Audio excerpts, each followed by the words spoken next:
This hour is brought to you by Sweetland Waste and Removal Service, a homegrown company serving southern Indiana since 1995.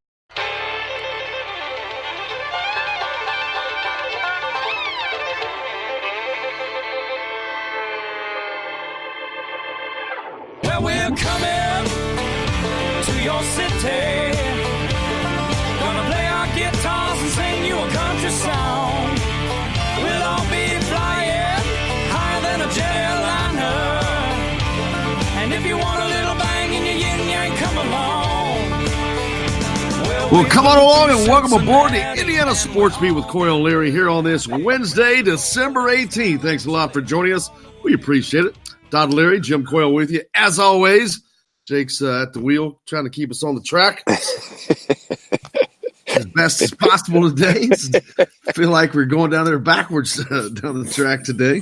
Fighting some technical difficulties this morning, but we're Matt Weaver on the program today. Can't make that man. That couldn't have happened on a better day because today is National College Football Signing Day. I'll be out at the football complex later today. As Indiana will be having their press conference around 2 to discuss all the signees that they brought in. Also, though, unfortunately, one loss, a big one.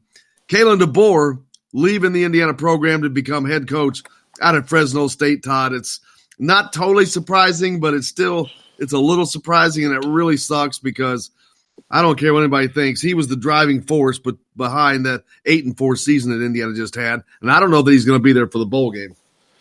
Yeah, I mean, that's, we talked about it a week ago when that Fresno State job opened up. And I think kind of the consensus around the program here, and I know we thought for sure he'd hold out for probably a bigger job, and only being here for 1 year with the success Indiana had offensively, really, you never know what goes behind those situations. But coming from there, obviously it's a good fit. It's just unfortunate for Indiana, especially timing-wise.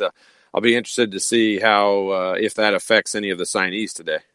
Well, and we'll find out. I asked media relations if he was going to be here for the bowl game, and I was told that would be discussed today. Most of the time that doesn't happen. I mean, that they do not stay around for the bowl game. Lane Kiffin just did it. He was leaving for Ole Miss, and he stayed at there in Florida. Was it Florida Atlantic? Florida Atlantic, yeah. He stayed there for the bowl game, and today's signing day, so Fresno State's not going to get anything done. He's not going to do anything recruiting-wise in that regard. So, I mean, he could do it, but the reason I don't think it's going to happen, let's see, where's I posted a quote of his yesterday that he made. Oh, here it is. He said, "I love those guys and certainly want to see them again before I make my official last moments and head this way." That doesn't that pretty much tells me all I need to know right there. That pretty much tells you he's not going to be there for the bowl game, in my opinion. But you know what, Indiana, this can't be like a huge shock. I mean, as soon as that Fresno State job opened up, it's not. It's more disappointing than anything. But I mean, yeah, we're looking at it, the day before, the first signing day for the new. The incoming freshman next year, but I'm sure that Tom Allen and the rest of the coaching staff and administration has known, probably since he started talking to Fresno State that this was a very good possibility, and so I'm sure they've been making the proper connections and the proper communication with people, and the search probably quietly has already started to replace him, and from the bowl game perspective, I don't know. Yes, I do think it'll affect them. I don't know that it'll have a serious impact on their game planning. I mean, I'm sure they've learned a lot on how they're supposed to do all that throughout the year. Yeah, there's a reason. It stinks. There's the reason he is what he is because he's good at what he does. And the thing is, I'm afraid that they're just, who's going to call the plays? I mean, he's been calling the plays all year long, and even if someone sat beside him all year long, you can't be in his mind. You don't know how he thinks, what he thinks. and that's part of what makes him great at what he does. I mean, he elevated Indiana to one of the best offensive teams in the country. That's not easy to do.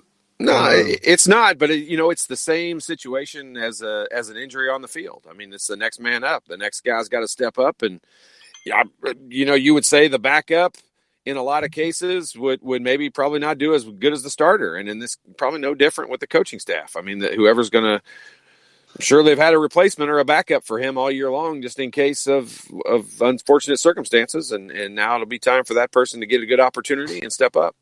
And then the bigger question now is Tom Allen has got to replace Kalen Deboer. And to me, you've got to hit a home run just like you did with him.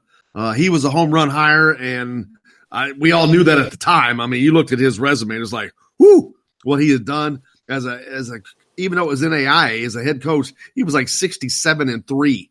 Right. It was just ridiculous. And every place he had gone, he raised their per game scoring average 10, 15 points. He did that at Indiana. He's done it everywhere. So it's going to be a huge loss, but there's other guys out there that are like him. Tom Allen has to find that guy. You cannot do this. That's the exact point. That's the great. Yeah. That's the best point. You're exactly right. I mean, you've got to go find. Tom Allen just got a big contract, and he got that contract because he was able to put the pieces together, along with his own knowledge of building a culture and a program that's going to be sustainable. And Kalen Deboer was a huge part of that, but I don't think he was. The only part of that. I don't think you don't either. I know you don't think that either, but this is Tom Allen's job now, is to find somebody to replace him. And, you've got to look at it as an opportunity and a chance for somebody else to step up and hopefully have learned from the knowledge of working with Kalen Deboer all year long. And it's time for them to step up. And this good news is I'm reading that he will coach in the bowl game. Well, that's good. That is a great thing for the opportunity for the bowl game, but it doesn't change the fact of it's a big void and something they've got to replace. And I'm glad for everyone involved from the IU perspective of winning that bowl game, because it's not. I know they've been talking a lot about getting to the bowl game, and I know their goal isn't to get there; their goal is to win it. And exactly. So it's a big help for him to still be around for that. I'm sure Tom Allen said, "Look, dude, go off and have fun, but we got some business to take care of here." Yeah, and it'll be interesting. It's another storyline to keep track of in how the offense is able to respond to this. Absolutely, and I think that's going to be a great send off. So we'll look forward to that, man. It's going to be fun. I can't wait. It's going to be exciting. It sure is. It makes you feel a lot better knowing that he's going to be there. You feel like you've got everything that you need to win that game. Well, I mean, and to win that game, is one thing. Here'd be my opinion. It'd be great to get someone hired real quickly and learn as much in the next 3 weeks as you can from him. Or 2 weeks and just gain as much knowledge. Yeah, I doubt that's going to happen. I'd say his replacement is coaching in a bowl game somewhere. Hopefully, they're coaching in a bowl game somewhere. Yeah. If not, they're not on a very good team. But where's LSU's offensive coordinator? Let's just get him to come in. Yeah, he's practicing for the Big Boy Bowl. I tell you, a name that surfaced that I kind of forgot about only because Kalen Deboer is such a good one, but Matt Canada, former football player from Indiana, who's been an offensive coordinator at various places like LSU, like Pitt, Maryland. He did an incredible job with them as an interim coach. I thought he was going to get that head coaching job. I'll be completely honest with you. I was shocked they didn't give it to him. I think a lot of people were. But he's I don't know that he was in coaching last season. He may have just been collecting a check. Yeah, I mean, he'd be a great fit. I mean, that would, but I don't know. I mean, Tom Allen has done a fantastic job at putting pieces together, and so let's not forget the fact that that's one of his strong suits, and he does a great job of selling the program to recruits, and he's obviously done a really good job of selling the program to coordinators and assistant coaches. So, I have full faith in him that I think that's one of his biggest assets and one of the things he's the best at. So, I don't. I'll be interested to see what direction he starts to go in, though. Who's that? Tom Allen. Oh, that's been his strong suit, is putting the pieces together, and this is just another opportunity for him to do that. Yeah, the in his position as someone who is a young head coach, he's not been a head coach very long. This is his third season, still learning. He's got a lot to learn as a head coach. The best thing you could do is surround yourself with people that, like, if you see it all the time in basketball, no one's doing a better job than that than up north there at Michigan, Juwan Howard. He's got Phil Martelli around him. He's got guys around him that have been in the game. They know what they're doing. They're seasoned. He can get sage advice. And I think that that's a very smart thing to do. Now, Tom Allen tried that initially with Mike Deboer, his initial offensive coordinator. But that did not work out well. It was like, whoa, you went too far. He's over the edge. He's in an old folks home, man. But it was a major change going to Kalen Deboer. It was right. But you've got young people in the fold there on the Indiana staff, like Mike Hart, who played at Michigan, right?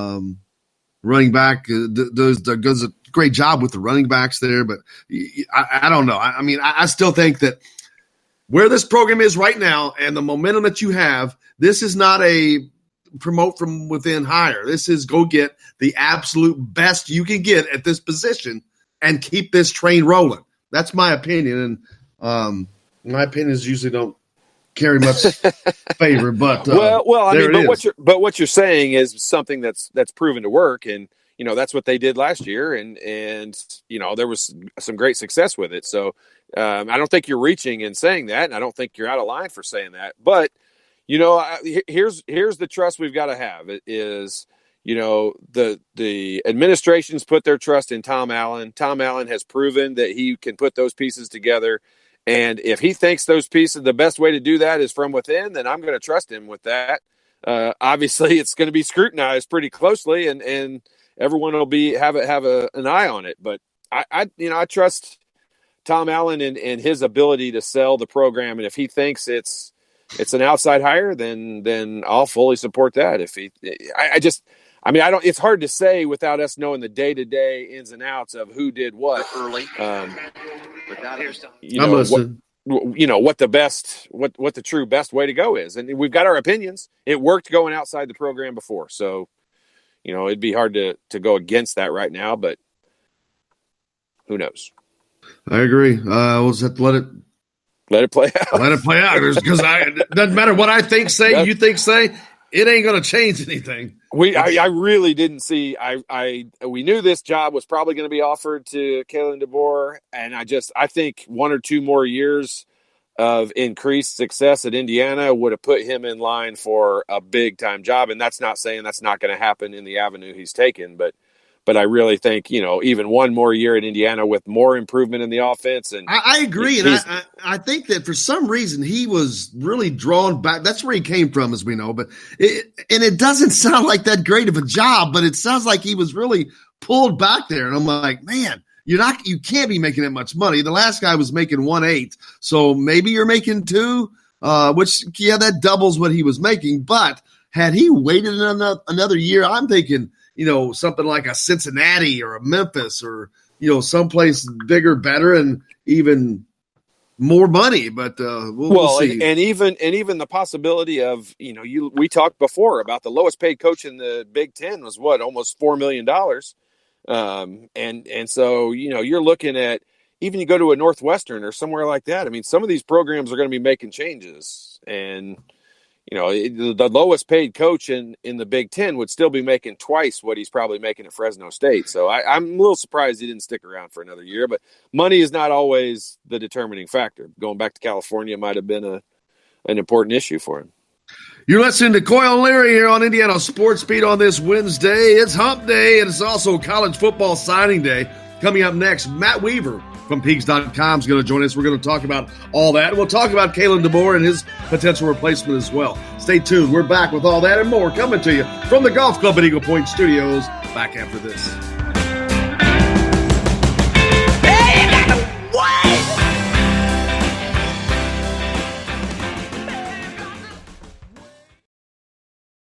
Hello, everybody. Jim Coyle from Indiana Sports Beat. When I'm not covering the Hoosiers, you can find me at Bubba's 33 in Clarksville, located on the northeast corner of I-65 at Veterans Parkway. Bubba's 33 has hand-tossed pizzas, bold burgers, and ice-cold beer from a select list of local craft brewers.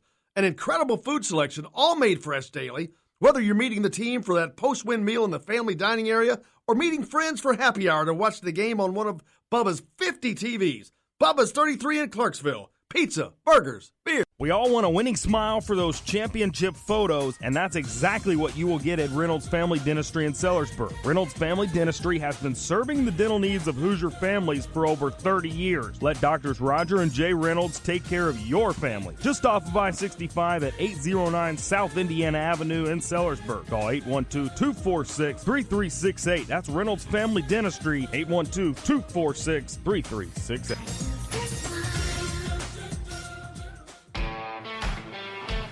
Now that warm weather has arrived, it's time to hit the links, and there's no better place than the Golf Club at Eagle Point in Bloomington.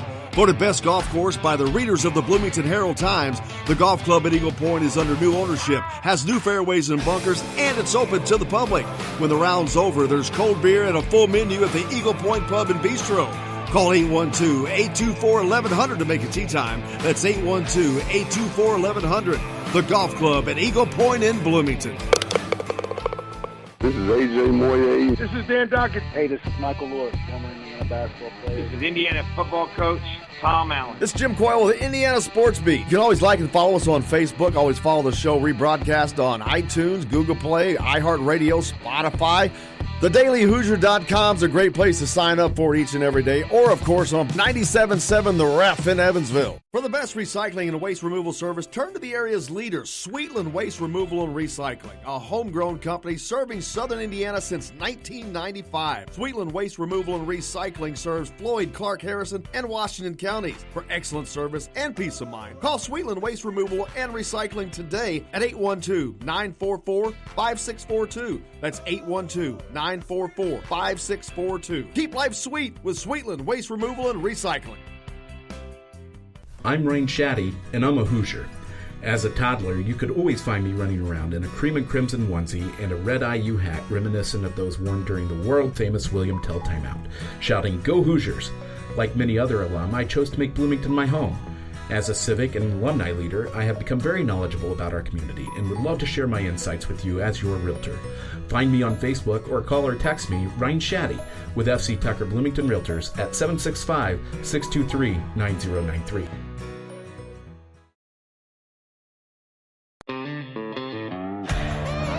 Hey, this is Jordan Halls, former Indiana Hoosier.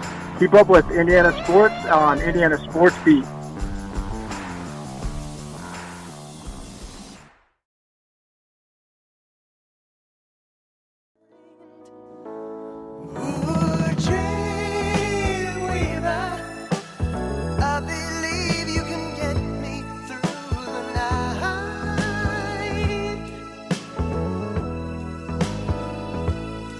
Welcome back to Indiana Sports Beat with Coyle Lear here on this Hump Day edition. Every Wednesday, it's always a good Wednesday when we got Matt Weaver from Peaks.com. How's it going, guys? Matt, if you're on, I certainly can't hear you. Well, dang it. You guys there? Yeah, there we go. We were having some technical problems this morning. I don't know what, man. How you doing today? It's a busy day. Yeah, it is. It's a fun day. Kind of, long and kind of exhausting day. But this is when obviously you for football programs across the country, you're bringing in your future, hopefully your future star players. And so far Indiana takes at 16 signees, waiting on a couple guys. I might be off on that by one. So, but still got a couple guys out there that should be signing soon, and then maybe waiting on one or two other guys to see what they're going to do. So far, no hiccups as far as the current commits. Missed on a John Tavis Robertson signed with Duke, which kind of been hearing that leading up into it. Proximity to his home in Georgia was a big factor. And I was going to say, that's an odd signing there. I mean, Duke, that's not a very good program. And Indiana on the uprise, it's a little surprising. Yeah, well, I mean, his mom really liked their academics, which I get. I mean, Duke's a great academic school. And then it's obviously, I think the proximity to home was a big factor for him, too. Obviously, Durham, North Carolina is a lot closer to his home there, Georgia, Atlanta area, than Indiana is. But, yeah, from a football standpoint, it's a little bit of a head scratcher. But I guess when you put all the factors in, and for some guys, those factors weigh as much as the football part of it. And if that's the case for him, then, good luck to him and congrats to him. But, yeah, from the football standpoint, Cutcliffe is kind of towards the end of his career. And, that program is, I don't want to say it's leveled off or going down, but it definitely just seems to be going in a different direction than IU's right now. Indiana, this recruiting class, not as big as some of the others. As if you listen to the show, you've heard us talk about 80 of their current roster players of the 113 are underclassmen. So these upper classes, they're not very big, but they're going to be intentional on what they're trying to land here, Matt. Where are they trying? What holes are they trying to fill the most right now? Well, in this class, a big priority, huge priority was offensive linemen. I mean, they've already got 4 or 5 signed. And Randy Holtz committed last night. 2, 3, 4. Randy Holtz committed last night. Dylan Powell, and then they're waiting on Luke Haggard, the junior college offensive lineman who visited this past weekend for an official visit. So, and things seem to be looking good there for them. He's Haggard's the kind of guy they're looking for. He's got 3 years to play too. He's from Santa Rosa, big tall kid, 6'7", almost looks like a tight end. Now it's interesting. They're going to bring him in, and if they get him, they're going to bring him in and they're going to redshirt him. For a couple of reasons. One, they don't really need tackles next year. You're set with Matthew Bedford and Caleb Jones. But biggest thing is he just needs to add some weight. I mean, all the length and the athleticism is there. He played DN until recently, so he just hasn't gotten that offensive line body yet. But give him a year with Coach Blue and his staff, and he'll be a mid-year guy.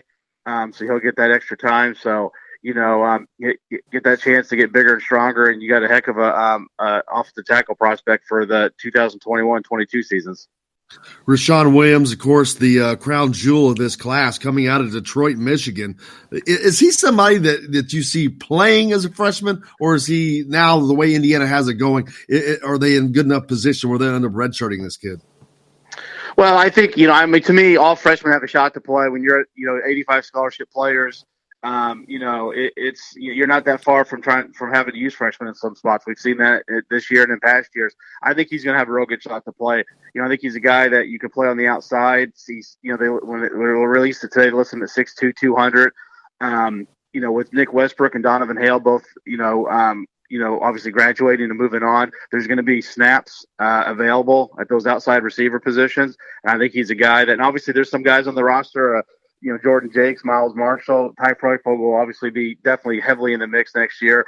But, when you play in these kind of spread systems, when you're playing some tempo offense, you need to have, number of receivers, because guys, that's a lot of running, and you want to keep guys fresh and all that. So I think he's got a great shot to play. I think David Baker, the other receiver from Minneapolis-Scene, has got a chance to play. He kind of reminds me of Ty Freifogel when you watch his highlights.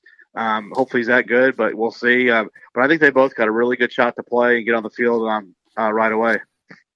And Matt, this class is smaller than these last couple have been, like I said. But those last couple of classes were some of the best ever, if not the best ever in program history. Where is this class stacking up? Not in that regard, but as far as quality. I think there's a number of quality players. I mean, we just talked about Rashawn Williams, Tim Baldwin, running back out of Virginia. They got on him late. He committed just about a week and a half ago. He's a really good looking prospect, and that running back's not a huge need, but obviously when you lost Ivory Winters, you lost Cole Guest, there's a little bit of a depth issue, and we kind of saw that at the end of the season when Stevie Scott went down, and then obviously Samson James in the Purdue game, and you're going to walk on. So that was a good get. I mean, I really like DeMarge Lewis, the defensive tackle who just signed a little bit ago out of Griffin, Georgia. This is an SEC type lineman. He's an athletic guy, explosive. I think he's going to be a really good fit at the 3-tech defensive tackle position. That's a position where they really want that guy to kind of get that first step and shoot the gap and get into the pocket, get pressure on the quarterback. And I think he does that. I don't think they have a guy like that on their roster. I think he really brings something that they don't have. So, they still want to get a D end. They haven't got any D ends in this class, and they're waiting on Jason Harris and see what happens there. And if that doesn't happen, then they'll go into January and try to find somebody. There'll still be guys available. I mean, I know this has kind of become the big signing day, the last couple of years, but there's still going to be plenty of good players available for February. So even if you don't get all your needs met here, you're still going to have time to do it in February. And another guy like Dexter Williams, a quarterback, not real highly rated, but this is a dual threat guy. This is a guy who can really run and throw. He's got a good arm, really athletic, and I think he's going to be a fun guy for whoever's running the offense for the next few years to obviously quarterback's a really strong position with Penix and Jack Tuttle and Ramsey, but going forward you need a developmental guy, and I think he's a really good one. Yeah, and so I cannot ignore the elephant in the room anymore. Indiana obviously losing Kalen Deboer to Fresno State. Not a huge shocker, a little bit of a surprise. I thought he may hang out for another year and get a better job, to be honest with you. But, man, what a tremendous job he did. He did exactly what we thought he would do. He did exactly what he has done everywhere he has been. So there's no doubt that he's going to be a wanted man. But fortunately, I saw that it looks like he's going to be coaching in the bowl game for Indiana, which is huge for them.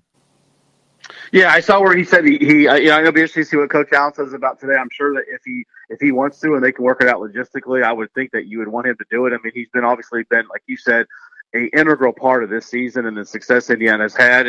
And quite honestly, as the head coach of Fresno State from here until the bowl game, there's really not a whole – I mean, he can't really do much on recruiting. I mean, it's a dead period.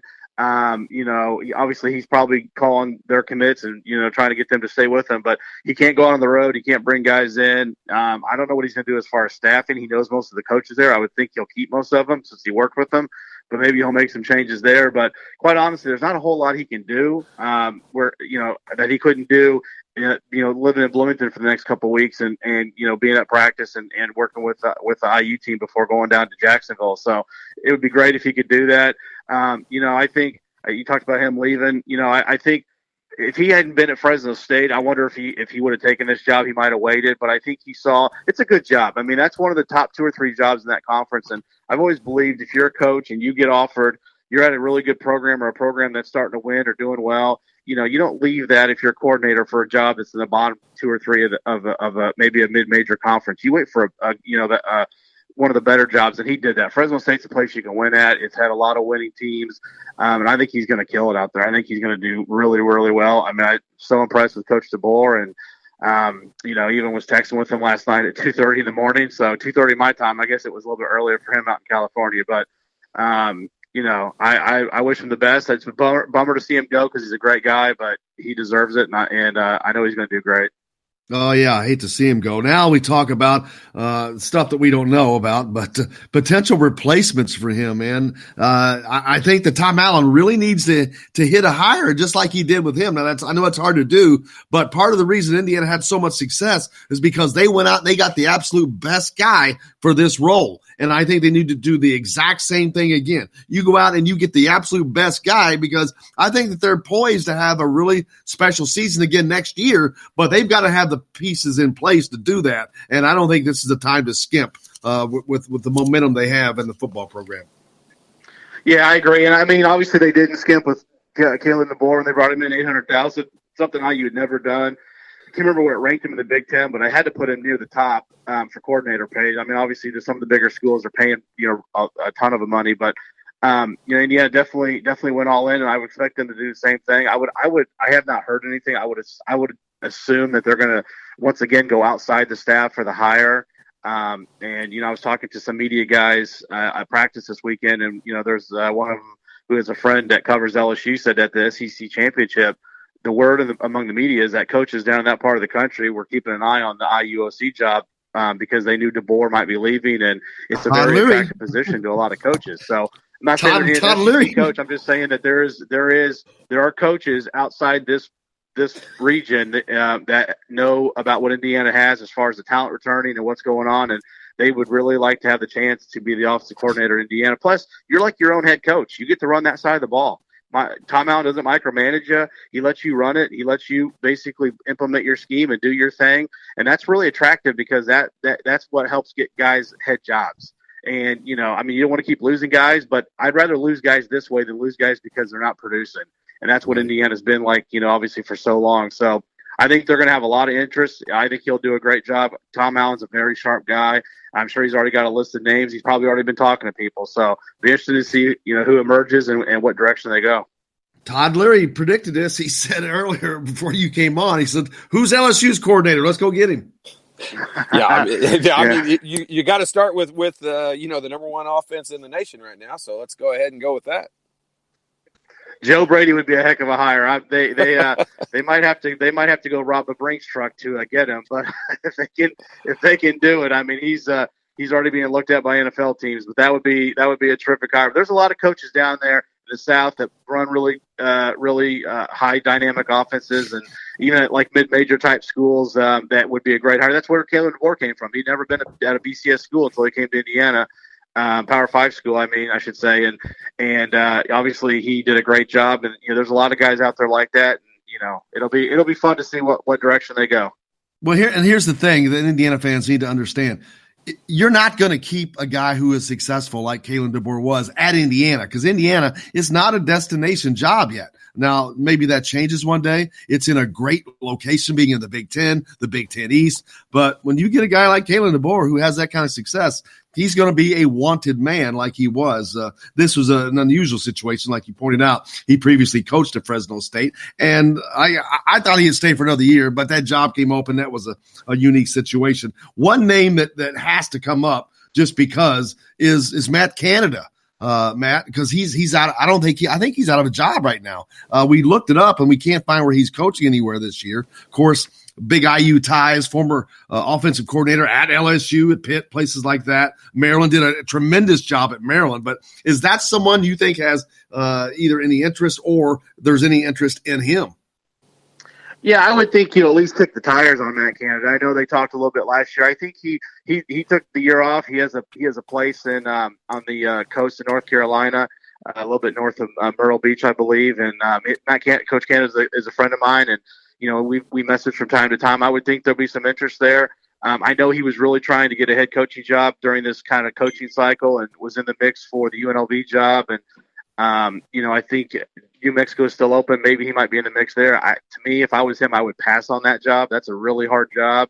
I think he'd be better off getting a coordinator position for a couple years, and you know, then maybe getting a better head coaching position after that. So I think it's something you look into. Obviously, you got the ties with him being an IU guy and all that, but his offenses for the most part have been really good. The LSU situation was kind of an outlier, but all in all, his offenses have been very dynamic, very explosive, very high scoring. And when he was at Pittsburgh, they did stuff to Clemson that nobody else has done, as far as putting points on the board. So he would definitely be a guy to look into. But like I said, I think there's going to be a lot of names. It's just who fits best on the staff and can kind of, be a seamless transition, because that's what Kalen Deboer, one of the best things about him is he came in and just fit right in. And it was really, there was no kind of transition period. They just kind of, got up and got running, and obviously it showed with how they played this year.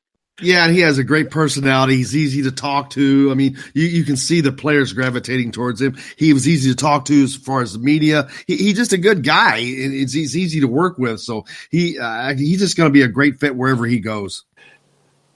Yeah, I agree. And one of the knocks on Matt Canada is he's been difficult to work with. I know I'm friends with Coach Canada, so I think he's great. But sometimes people get that reputation. I don't know, maybe it's whether it's fair or not. All I know is he's been a great coordinator, and I think Indiana it'd be lucky to have him. But there's probably a lot of guys Indiana would be lucky to have. So, like I said, I think there's going to be a ton of interest last season. And when you got a guy like Michael Penix and the offensive line they got back and the skill players, it's an attractive spot for sure. Hey, you guys have both hit on it a little bit today, in that they really stepped up with money-wise to go out and get Kalen Deboer and paid him over $800,000 for that job. And just out of curiosity for either one of you, does Fred Glass retiring positively or negatively affect, the chance of that happening again? I don't think so. Well, he already in the new contract for Tom Allen, they actually gave Tom Allen $500,000 more towards his pool of assistant money. Now, how Tom Allen's going to distribute that is, that's up to him. I would think if he wants to take a little bit of that and maybe add it to the $800,000 he already had for the OC, if he wants to go get somebody who might cost a little bit more, then he might do that. But they gave him $500,000 more, so I don't think money will be an issue. I mean, they're not going to pay 1.7, 1.8, it's not like some schools are. But if you're getting around $1 million, you're going to get a quality coordinator. I mean, that's where they are. They're in that neighborhood, with where they were paying Kalen Deboer, and with this extra money, you can get right there at $1 million if you want to. So I don't think that's going to be an high issue. level too. Mean, Frank Glass, he put that in that contract, and I thought it was a good move, and it really helps Tom Allen as far as when he has to do staffing and go find new coaches.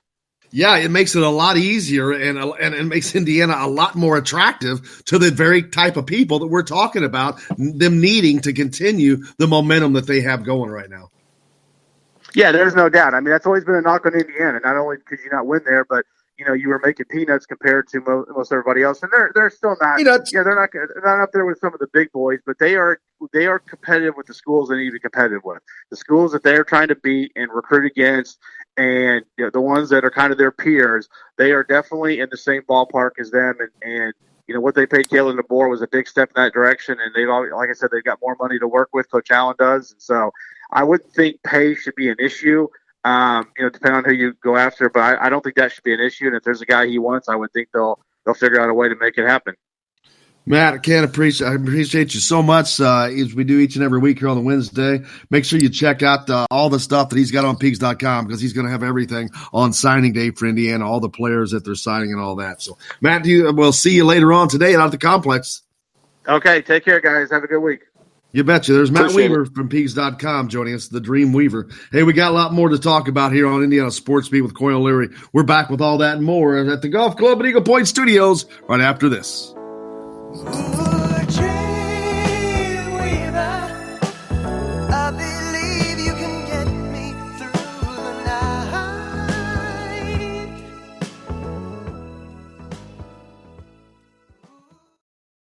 Hello, everybody. Jim Coyle from Indiana Sports Beat. When I'm not covering the Hoosiers, you can find me at Bubba's 33 in Clarksville, located on the northeast corner of I-65 at Veterans Parkway.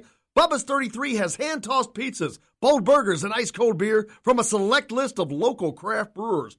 An incredible food selection, all made fresh daily. Whether you're meeting the team for that post-win meal in the family dining area or meeting friends for happy hour to watch the game on one of Bubba's 50 TVs. Bubba's 33 in Clarksville. Pizza, burgers, beer. We all want a winning smile for those championship photos, and that's exactly what you will get at Reynolds Family Dentistry in Sellersburg. Reynolds Family Dentistry has been serving the dental needs of Hoosier families for over 30 years. Let Doctors Roger and Jay Reynolds take care of your family. Just off of I-65 at 809 South Indiana Avenue in Sellersburg. Call 812-246-3368. That's Reynolds Family Dentistry, 812-246-3368.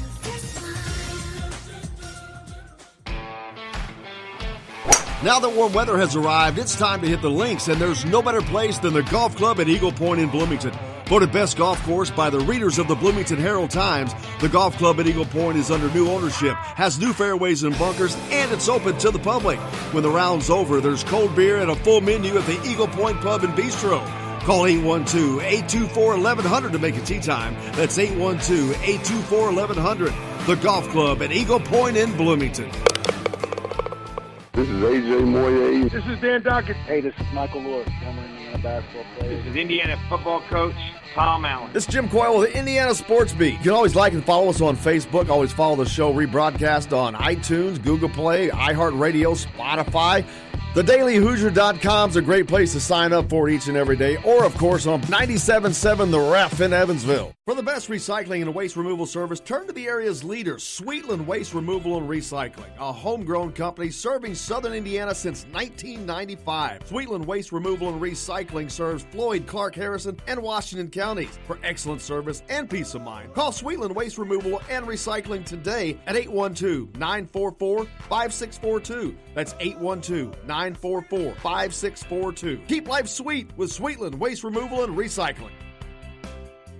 I'm Rain Shaddy, and I'm a Hoosier. As a toddler, you could always find me running around in a cream and crimson onesie and a red IU hat reminiscent of those worn during the world-famous William Tell timeout, shouting, "Go Hoosiers!" Like many other alum, I chose to make Bloomington my home. As a civic and alumni leader, I have become very knowledgeable about our community and would love to share my insights with you as your realtor. Find me on Facebook or call or text me, Ryan Shaddy, with FC Tucker Bloomington Realtors at 765-623-9093. This is former Indiana basketball player Brian Evans, and you're listening to Indiana Sports Beat with Jim Coyle.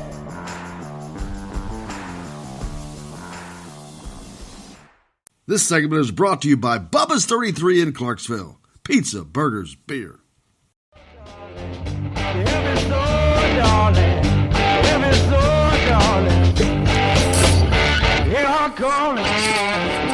Welcome back to Indiana Sports Beat. Coyle Leary here with you on this Wednesday, Hump Day edition.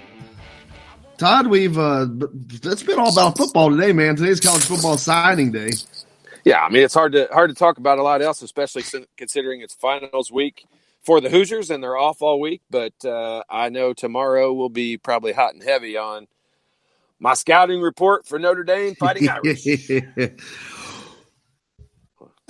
I choke you up. Well, I know it's a good report, Jim, but you don't have to choke me up there. Take your breath away with choking me up there a little bit. You know, something I was wondering. I was looking at last night's scores, and I was wondering, do these schools not have finals this week? Because most of the big schools are not listed here. Although, oh wow, how'd this game happen? North Carolina at Gonzaga.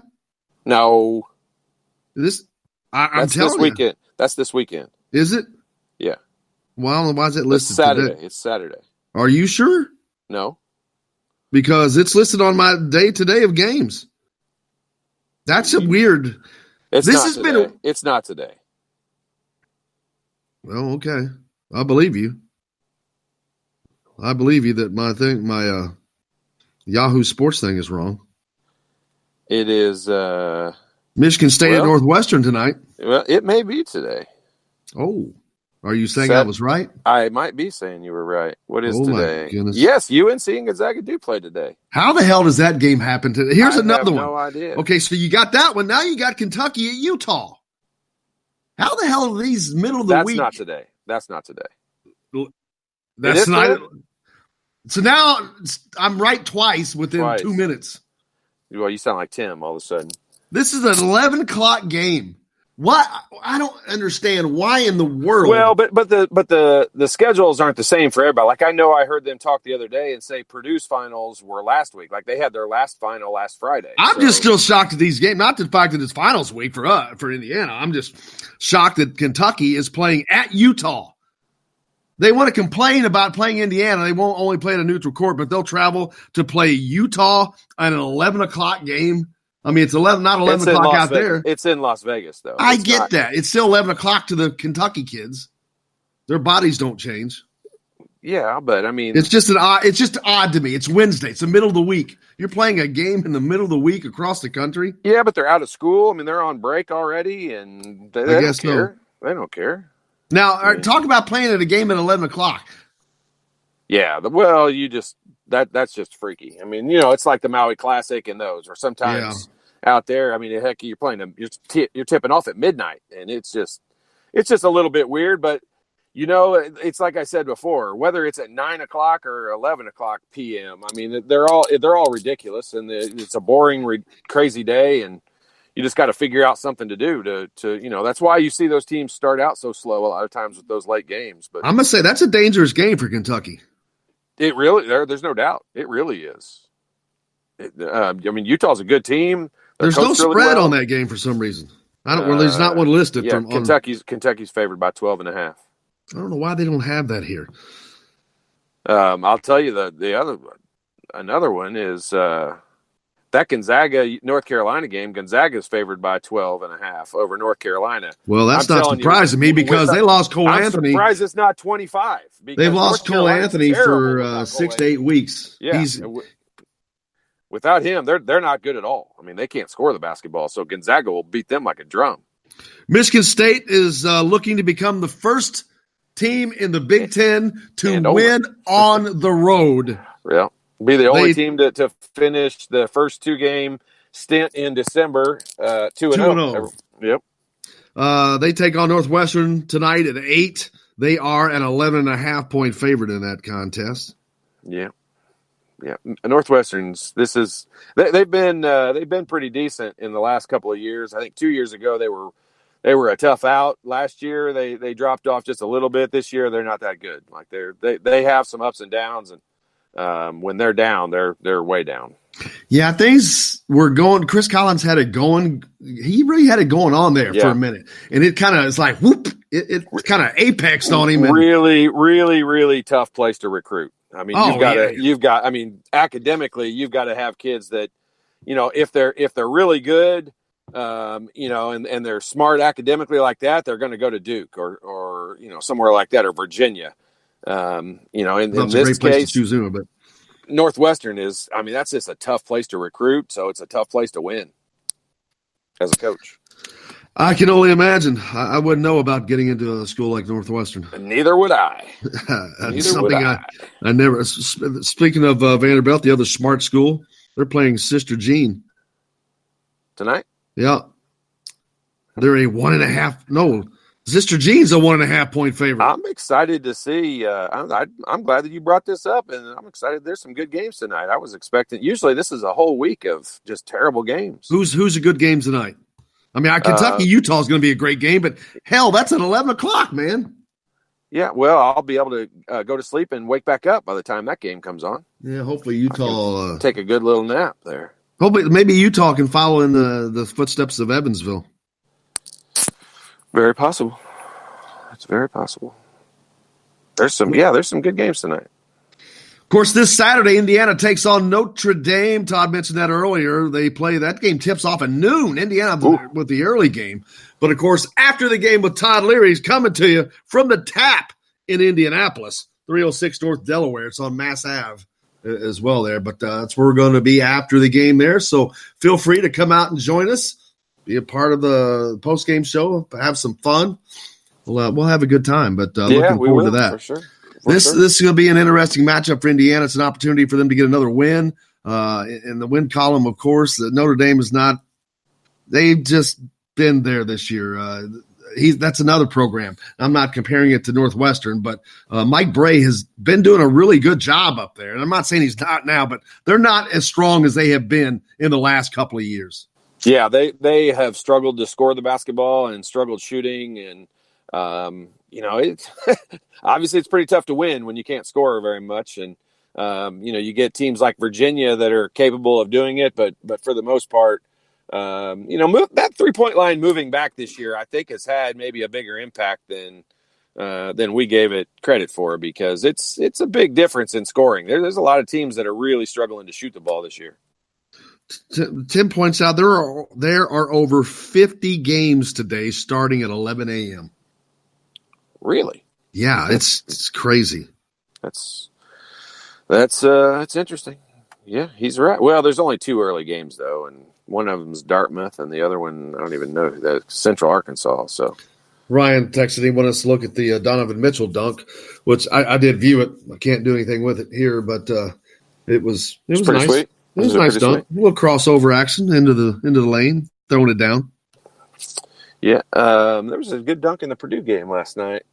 What's their guard's name? Are you talking about what's his name's head off the floor? Oh no, that was the other game. Yeah, that was awful though. That was terrible. I just missed it. They replayed that clip last night. I still haven't seen it. Oh man, it was took your breath away. Like I was. Ugh, that's scary. I was silent to make sure that he had some movement and was okay. But he didn't play last night, so. Well, he's under concussion protocol. So yeah, well, we get Purdue a heck about a lot of stuff, but nobody wants that to happen. No injuries. Don't promote injuries to anyone. No, unless you just punch them in the mouth.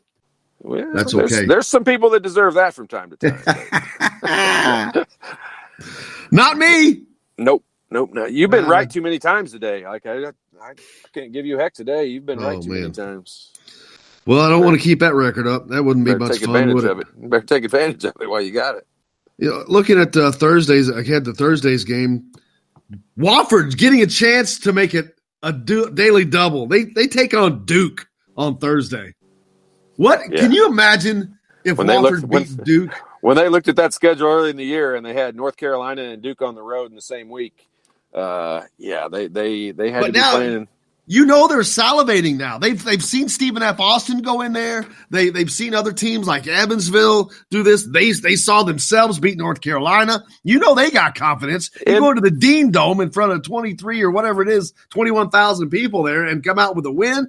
You got confidence now to go in there in that little cracker box gym that Duke has, 9,000 people. They'll be ready to roll, baby. They will. And you know what? This is not the same Duke team that Duke's had, especially last year. And you know, they've got talent, but they're just not playing that well together. And they'll get it going, they'll get it together. It's like Coach Krzyzewski's like Belichick. He'll have them by the end of the year. That's what's kind of scary about him is this last year's team. Heck, they were probably as good as they were going to get from day one. I don't think they improved a whole lot, but this team is different. This team is not quite as good as they've been. Maryland plays at Seton Hall on Thursday. There you go. Yeah. Maryland's 10-1, number 7 right now. Yep, and Maryland's good. Maryland is really good. They're one of the teams at the top. Right now, I looking at the power standings yesterday. Indiana sitting right about 7th, which, man, that's a good position for them. That's a tournament team there. If they can stay in the top 7, they're without a doubt they'll make the tournament. But that's going to be 7 of what? The Big Ten. Oh my gosh, they're 3rd or 4th. You're crazy. 7th. Anyway, not in the You list. You used up all your being rights. Right. Already, Anyway, apparently. well, I can't be wrong about reading off of a list when I'm pointing out that on the list that I was looking at, I'm saying you're saying that they need to finish in the top 7. They'll finish 3rd or 4th. That top 7 is just whatever. Well, I'm not in the prediction game anymore. We'll wait and see how it turns out. But all I know is they need to be in the top 7 to. If they have plans on playing in the NCAA tournament this year, they have to be in the top 7. The Big Ten is strong, but when you start beating on each other that badly, those teams at the bottom of that, even though they're probably just as worthy as teams that won't that make it, some teams are not going to get in this year. I think in the Big Ten that may deserve it, although they're just going to have too many losses because of how rough this conference is this year. Yeah, I mean, I think there'll be a huge grouping of teams that have 7 and 8 losses, 7, 8, 9 losses in the Big Ten, and that's truly why that Wisconsin loss is such a big one. And I'll just keep dwelling on that probably all year long because that can separate the difference of if there's 4 or 5 teams all with 7 or 8 losses.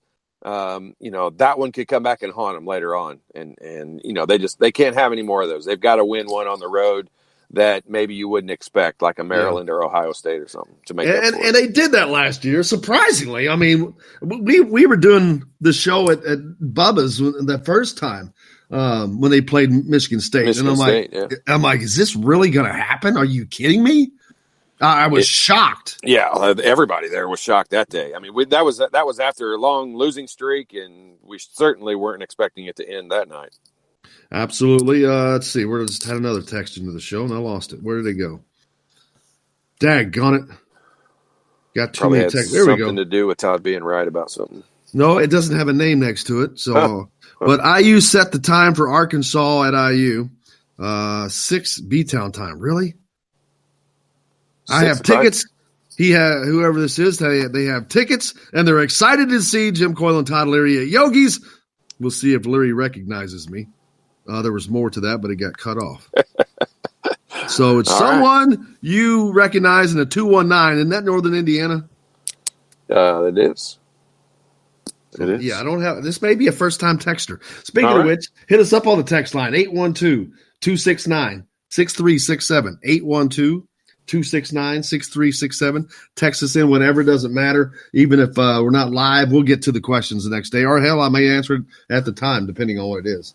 But, man, been another good day. So we got plenty more coming up. Matt Weaver's been with us already. We've got lots more to talk about. You're listening to Coyle Leary on Indiana Sports Beat from the Golf Club at Eagle Point Studios. We're back with more right after this.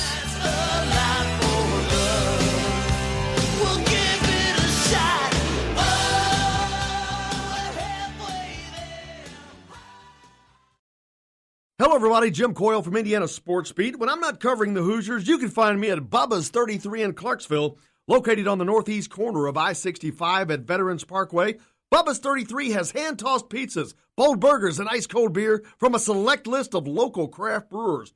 An incredible food selection, all made fresh daily. Whether you're meeting the team for that post-win meal in the family dining area or meeting friends for happy hour to watch the game on one of Bubba's 50 TVs, Bubba's 33 in Clarksville. Pizza, burgers, beer. We all want a winning smile for those championship photos, and that's exactly what you will get at Reynolds Family Dentistry in Sellersburg. Reynolds Family Dentistry has been serving the dental needs of Hoosier families for over 30 years. Let Doctors Roger and Jay Reynolds take care of your family. Just off of I-65 at 809 South Indiana Avenue in Sellersburg. Call 812-246-3368. That's Reynolds Family Dentistry, 812-246-3368.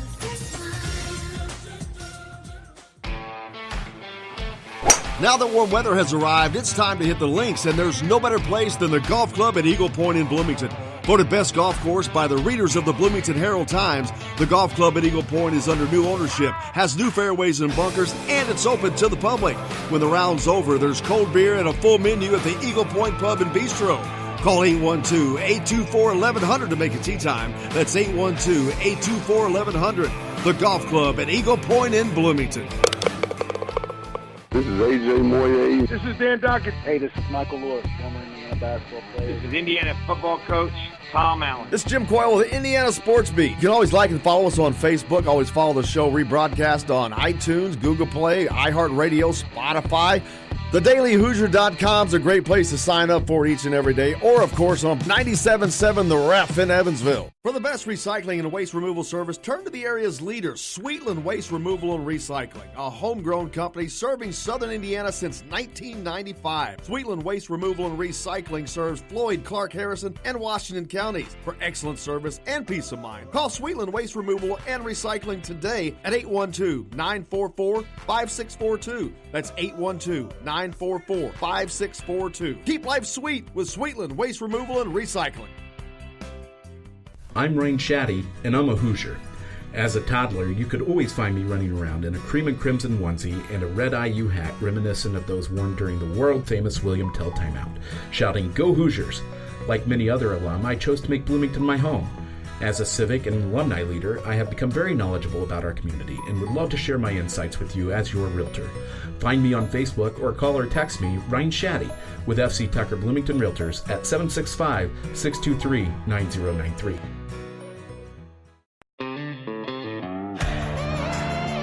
Hey sports fans, this is Lily King. Make sure you tune in to Indiana Sports Beat with Jim Coyle.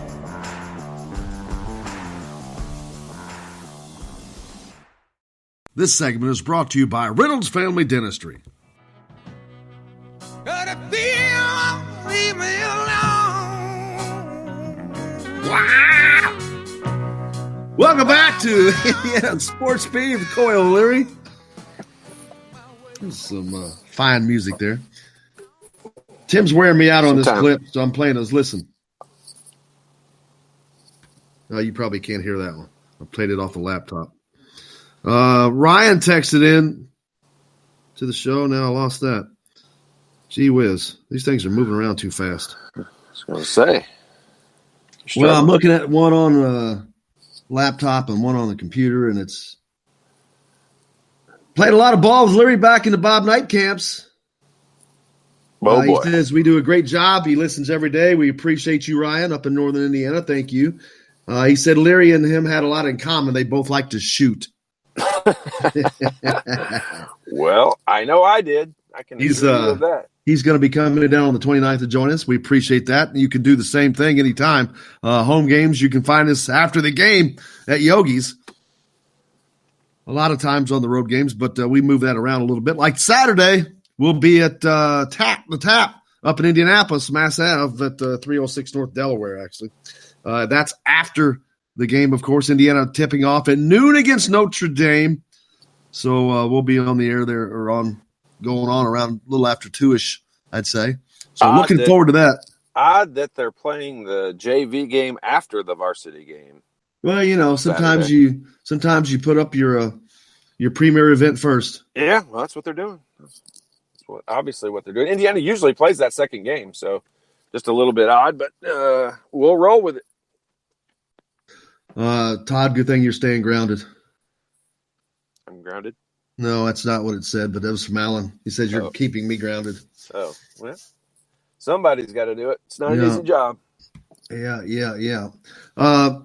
Notre Dame coming up on Saturday. We'll get to that more and more on Thursday and Friday as we get closer to that. But there's been a lot of talk about it. It's cool that Indiana plays in that, but it has also prevented them from playing in some of these other big-time events that are held that they wanted Indiana, but Indiana was contracted to this. Do you think from a recruiting standpoint that it would be better to play in one of those national events that we see either Ohio State or Michigan State playing in all the time or playing in an event like this? Definitely the first option you chose. I mean, getting to travel around and play in those different events, one thing it does now here, people are going to say, we want to recruit the state of Indiana and that's what this is for. And I get that. And Archie's done a fantastic job at recruiting the state of Indiana. But you need to mix it in a little bit and the opportunity for Michigan State to go out and play in Las Vegas or to go play in, San Juan or Orlando or any of these different tournaments every year. It's an advantage to them and it's in all the schools that take advantage of that. That's definitely something as a player that you enjoy doing, getting to go to some different venues and different locations. And there's so many different tournaments now.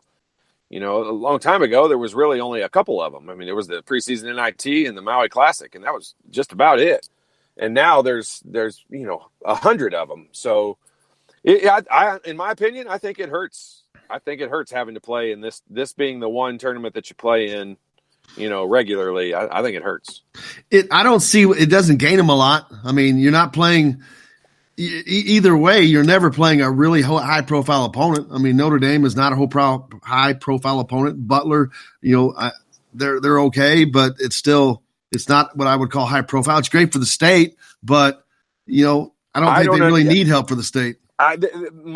Here's my opinion on that is I would love to play more schools within the state. I think Indiana should play Butler every year. I think they should play Notre Dame every year, and I think they should play Indiana State every year.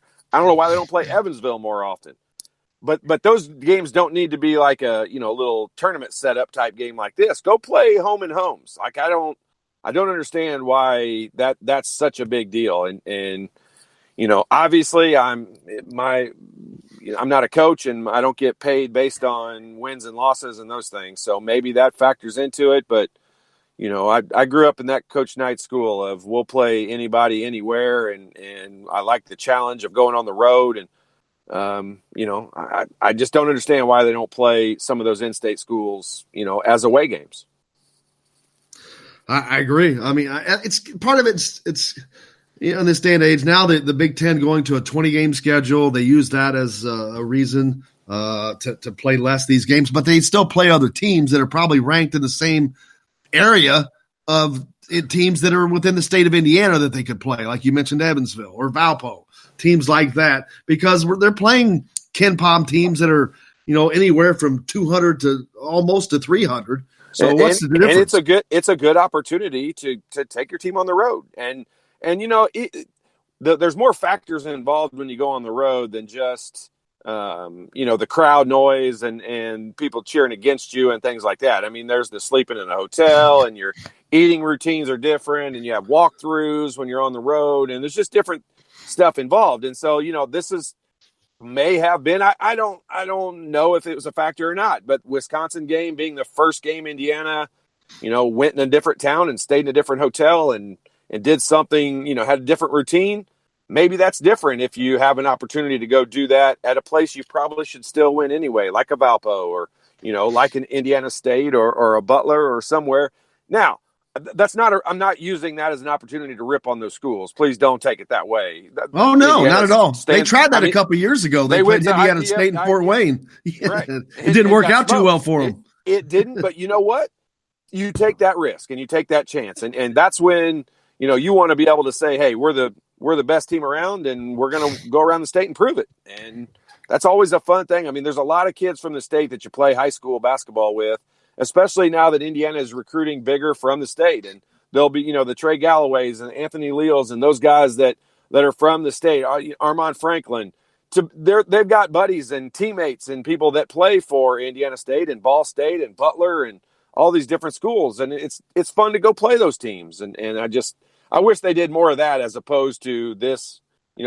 Being able to play in Bankers Life that's something you also want to try to do because that's a possible NCAA destination, and so you want to play in a venue like that. But the fact that it takes up one of your tournament appearances every year. I don't know that it outweighs the disadvantage of that.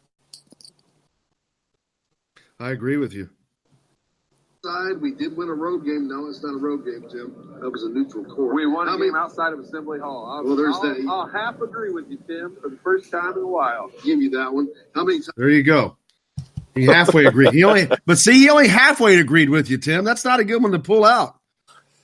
So I'm sure Tim was right at some point. I mean, I'm sure he's said something that was right. I just don't know what it is. Say that again. Mathematically, eventually he'll be right. Yeah, you're right, Jake. Eventually, yes, mathematically. Hey, so this week as a player, when it's just a sucky week. There's nothing going on. The students aren't around you. Some of them have gone home. Your friends, which obviously the basketball players were a bulk of you, the guys you hung out with because you were just there with them so much. But right. But when everybody's gone, it's just got to be boring and slightly depressive. Well, I was very fortunate in being from Indianapolis and having my family in Indianapolis where, an hour and 15 minutes away, I could drive home and I got to spend, Thanksgiving morning. I got to go home. Christmas morning, I got to go home. And so, I was very fortunate with that. Greg Graham and I both wide receivers in this were able to do that. But there's a lot of guys that weren't. And even if you lived, like Eric Anderson, for example, is from Chicago. I mean, it was just a little bit too far for him to be able to go home and do those things. So, it stinks for the guys that don't have that opportunity to spend that time at home. But you know what? It's a part of it. It's 4 or 5 years out of your life that, there's different opportunities and different things. And believe me, you get treated so great and so well as a basketball player at Indiana that the positives far outweigh the few days that, during that Christmas morning, yes, it's emotional and kind of sentimental that you're not there with your family, but you quickly get back out on the basketball court and the day moves on and you're a young kid, you bounce back and forget about it. Here's Nick Sheridan, Indiana's former quarterbacks coach, current tight ends coach. Who knows what's going to happen with this change, but he's talking about signing day. That you're bringing in here to Bloomington. Let's start at that tight end spot. AJ Barner, tell us about AJ. Couldn't be more excited about AJ. Just a great kid, great family. Both his parents, Al and Rita, have done a phenomenal job with him. Super tough, super competitive, tall, 6'5.5". Yeah, that's boring. That's enough. I thought I'd throw it out there since your ADD is coming in effect. We went. Well, I thought I'd throw it out there since we had it. It's some clips on signing day since it's we're in the midst of that. I thought I'd try to throw that up there. It was just I didn't want to be like yesterday, like the minute we finished, because I went back and looked at this stupid email. It came on. It was 1 minute after we finished the show.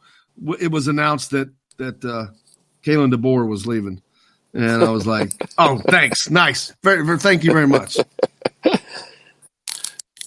Yeah, they don't. No, it was Fred Glass. Yeah, it was actually Fred Glass, the first thing that happened. I'm like, the minute we got off, the minute, I'm like, are you kidding me? They haven't set their schedule around our show yet. They're going to have to make some adjustments here. I don't disagree. We're going to have a conversation about that. I let Dolson know I wasn't happy about that one. Yeah, that's good. That's good. See, that stuff's got to be announced prior to the end of that hour. But, end of the show. I agree. Totally agree. Absolutely. But we got lots more to talk about. Keep the text rolling in, man. You can hit us up the text line 812-269-6367. You're listening to Indiana Sports Beat with Coyle O'Leary. We're back with more right after this. My chances on every day.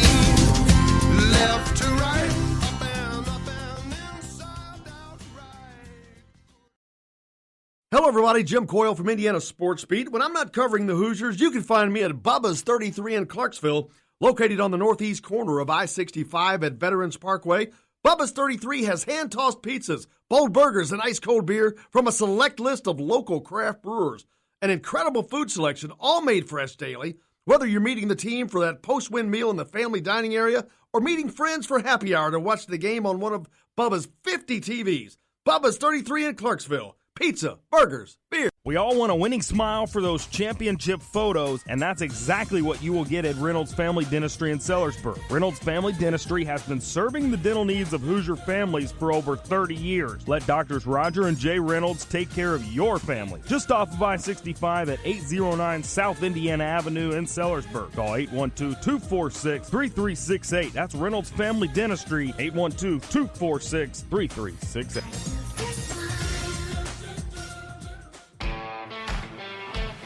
Now that warm weather has arrived, it's time to hit the links, and there's no better place than the Golf Club at Eagle Point in Bloomington. Voted best golf course by the readers of the Bloomington Herald-Times, the Golf Club at Eagle Point is under new ownership, has new fairways and bunkers, and it's open to the public. When the round's over, there's cold beer and a full menu at the Eagle Point Pub and Bistro. Call 812-824-1100 to make a tee time. That's 812-824-1100. The Golf Club at Eagle Point in Bloomington. This is AJ Moye. This is Dan Dockett. Hey, this is Michael Lewis, former Indiana basketball player. This is Indiana football coach Tom Allen. This is Jim Coyle with the Indiana Sports Beat. You can always like and follow us on Facebook. Always follow the show rebroadcast on iTunes, Google Play, iHeartRadio, Spotify. TheDailyHoosier.com is a great place to sign up for each and every day. Or, of course, on 97.7 The Ref in Evansville. For the best recycling and waste removal service, turn to the area's leader, Sweetland Waste Removal and Recycling, a homegrown company serving southern Indiana since 1995. Sweetland Waste Removal and Recycling serves Floyd, Clark, Harrison, and Washington counties. For excellent service and peace of mind, call Sweetland Waste Removal and Recycling today at 812-944-5642. That's 812-944-5642. Keep life sweet with Sweetland Waste Removal and Recycling. I'm Rain Shaddy, and I'm a Hoosier. As a toddler, you could always find me running around in a cream and crimson onesie and a red IU hat reminiscent of those worn during the world-famous William Tell timeout, shouting, "Go Hoosiers!" Like many other alum, I chose to make Bloomington my home. As a civic and alumni leader, I have become very knowledgeable about our community and would love to share my insights with you as your realtor. Find me on Facebook or call or text me, Ryan Shaddy, with FC Tucker Bloomington Realtors at 765-623-9093. Hey, this is Jordan Halls, former Indiana Hoosier. Keep up with Indiana sports on Indiana Sports Beat.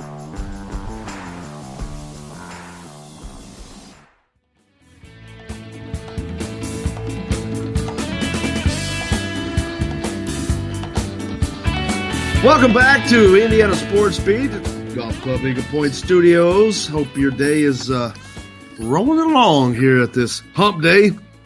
You know, Todd, Mark Emmert, Muppet Mark Emmert, as I call him, head of the NCAA, has been meeting with senators and spending time in Washington.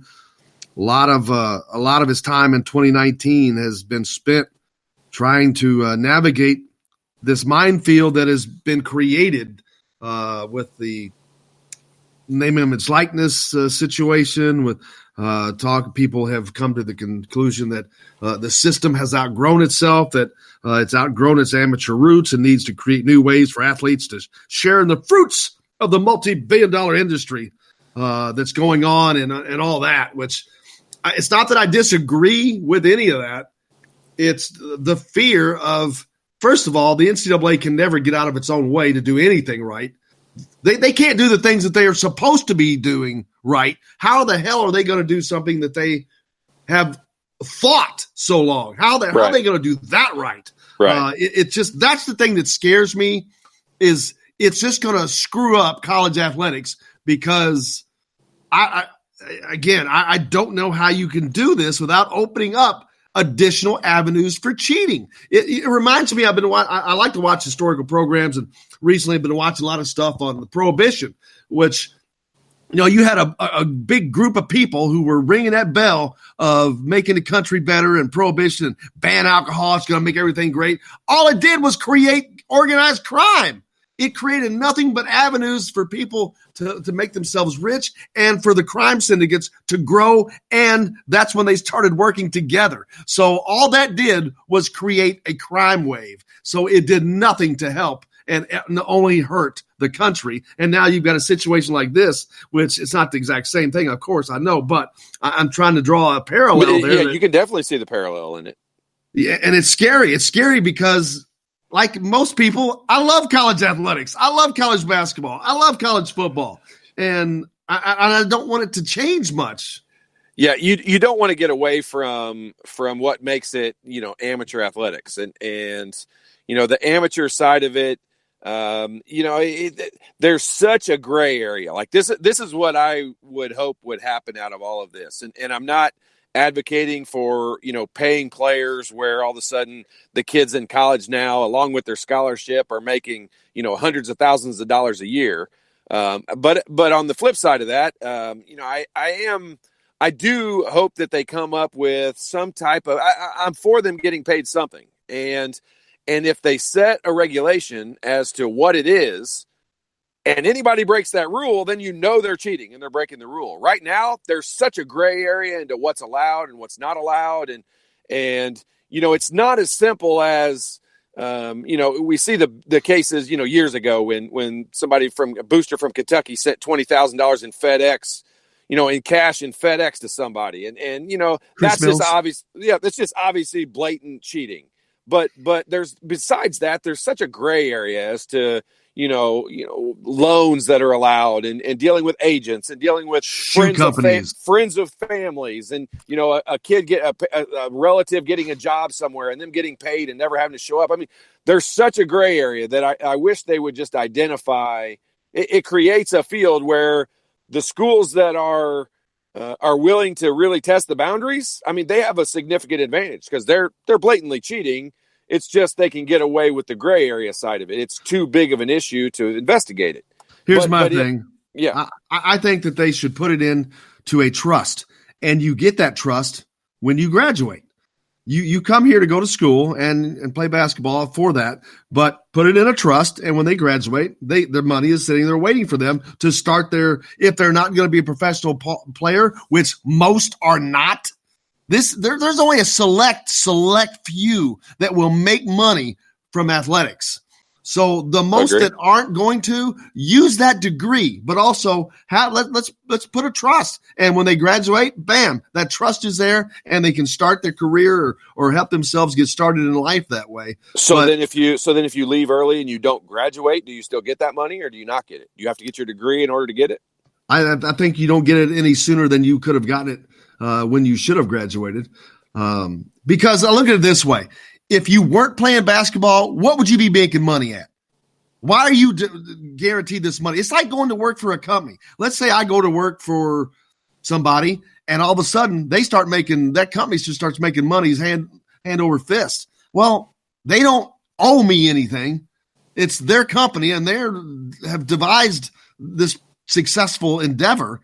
They pay employees to do that, and you can go on strike and stuff if you want to, but at the end of the day, it's their company. They're the ones that have done whatever they've done to build it up. And it's not like these guys aren't getting anything in return. I mean, how many people would love to have a complete free education, free travel, free health benefits? Totally agree with you. But then when you go look at that, that's when you can start to make the argument of, you said it a second ago. It's a multi-billion-dollar industry. And so, the NFL is the same thing, only now you're going to be talking about professionals and they expect to be paid for it. And in college, I think it's become such a money factor and such a money issue that, I don't even really disagree with the trust side of it, other than I think if there's not some way to compensate these kids while they're there, and compensate might not be the right word, but to help them, because let's face it, a lot of them aren't coming from real affluent backgrounds. But see, to me, they are being helped because they don't have to pay for anything other than the clothes on their back.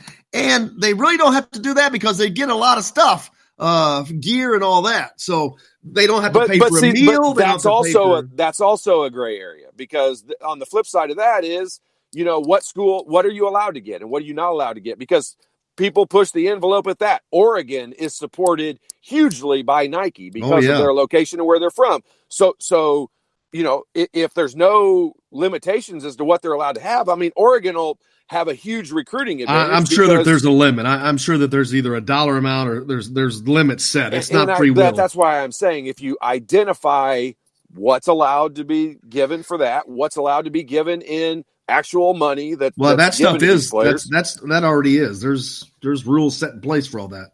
I understand that, but there's also a huge gray area. I'll tell you, for example, when during Christmas time, during this time of year, we used to always get Christmas presents from the basketball program. We would get sweatsuits and a new pair of flip-flops or a new pair of walking around shoes or something like that. We would get actual Christmas gifts. Well, I also know people from Purdue got like 4 times as much stuff as we did. My buddies who played there, they got way more stuff than we did. It wasn't illegal. It was just a matter of what they were willing to do. There's no regulation as to where the school, the NCAA says, hey, you're only allowed to get. Actually, there is. $45 worth of stuff. They are regulated. But the regulation, here's my point in that is, if you want to say what stuff costs, it's not identified as to saying you can have 1 pair of shoes, 1 sweatsuit, 1 pair of shorts or whatever. Everyone should get the same is I think is what you're saying. That's my point. That's my point. That's what I'm saying. You regulate as to what that is, and you could say, hey, you're allowed to give a kid $1,000 worth of gear. Well, I think it's more about them not knowing what's allowed, because in your case, you all were probably allowed the same amount that Purdue got. You just didn't get it. I totally agree with you. That I'm saying that exact thing. That's kind of my point, is some schools have an advantage in doing so because you take the Kentuckys, for example, they're always going to give the maximum of what you're allowed to have. And they're going to push the envelope, and whatever that amount is, or whatever that item is that you're giving out, there's going to be someone that pushes the limit and tries to find the gray area. But you should push. You should give everything that you can to them. If not, that means you're keeping it. Yeah. So I think that's up to the individual schools to make sure that they are doing everything that they can do. I'll say that's not necessarily true, because Coach Knight would easily have regulated what we got versus what we were allowed to have. He probably did. I'm saying he probably did it, and everyone thinks that he was an outstanding, great coach because of the discipline that he instilled, and I'm in agreement with that. But he didn't give us everything we were allowed to have. He definitely regulated what we could have, and that was fine. Like, I don't feel like we were cheated. There shouldn't be a coach should not be allowed to do that. It should be set up, and I think what you're saying is it should just be set up where this is what you get. It don't matter where you are or who your coach is, you get this, and it doesn't matter. But then is a school like Valpo going to be able to get the same thing as a school like Purdue or IU? No, they don't have the same kind of budget. Well, they don't deserve to. That's to me, that's part of that's life. That's like having, that guy's got a job making $100,000 a year, but I'm only making 30. Well, that's tough. That's life. So at some point, you have to learn, hey, this is life. You're not as good a basketball player as the guys playing at Indiana or Purdue or wherever. So you're not going to get as much. It's called life. Toughen up. I'm with you. Hey, I'm with you. But I mean, we could sit here and have this debate about the NFL Players Association or the NBA Players Association and all that. I mean, that's what those organizations sit there and do, is argue, to get everything that they can get for these things. And at the end of the day, we're all sitting here looking at it like the owners are the owners. I agree with what you just said. The owners of these NFL teams, NBA teams, I mean, they're billionaires. Like, they have huge, gigantic budgets and things they have to pay for. Therefore, they took the risk and they put the money in and they created that. So they should make billions of dollars. But the players don't see it that way. They see as they're the ones who are creating the actual product. They're the product that's out there, and they want a bigger piece of the pie. And it's just a huge debate. And that's a little bit different from the standpoint of that's all they do. Their job is to do that.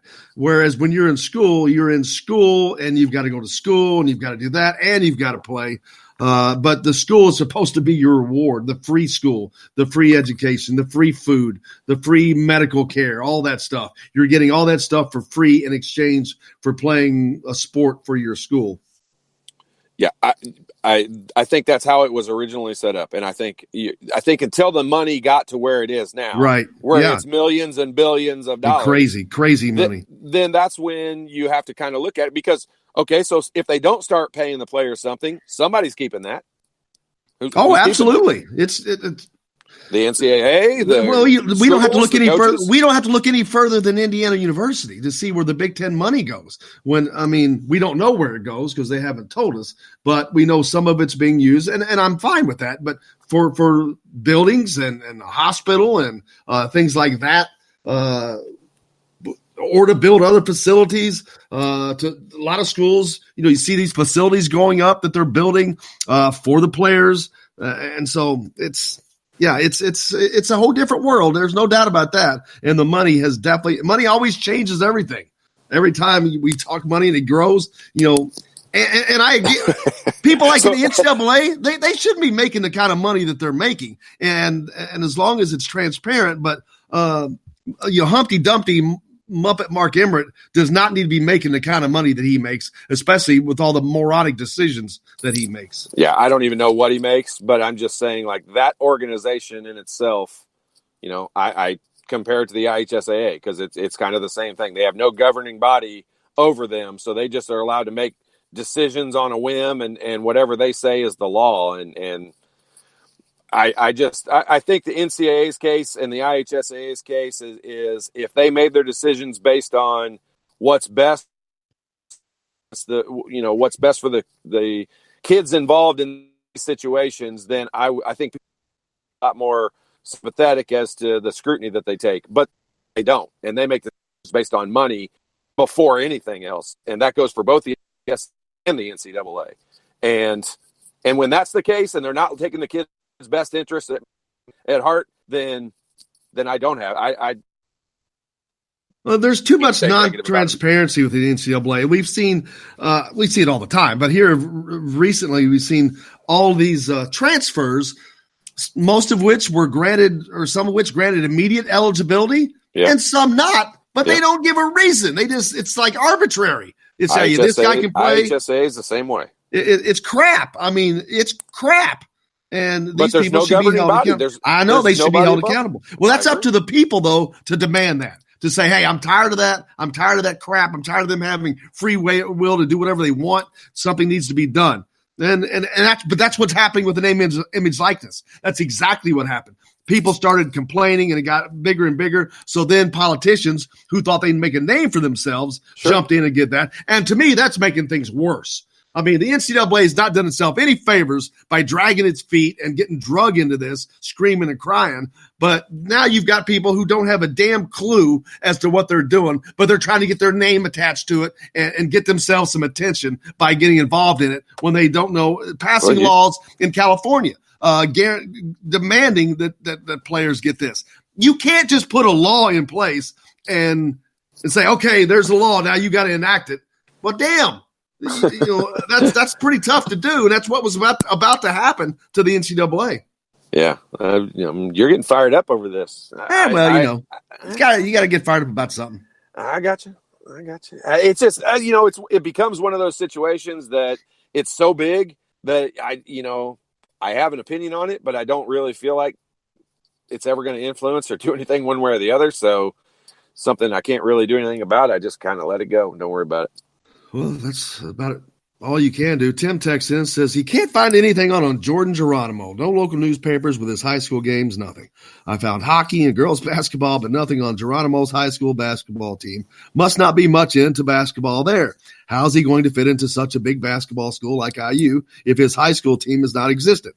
Well, Tim, some people would say he's fitting into the perfect place right now.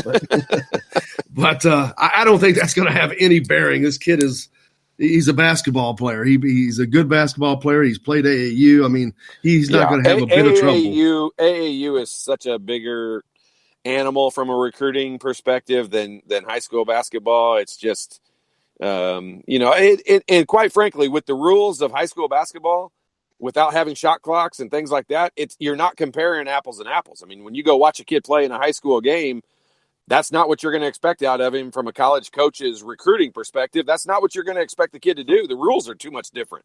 So it's, you could sit there and have, I mean, we watched a game. I watched a game with Carmel last week, and they went into overtime, and the ball was tipped off, and one team got the ball in overtime, and they held it for one shot.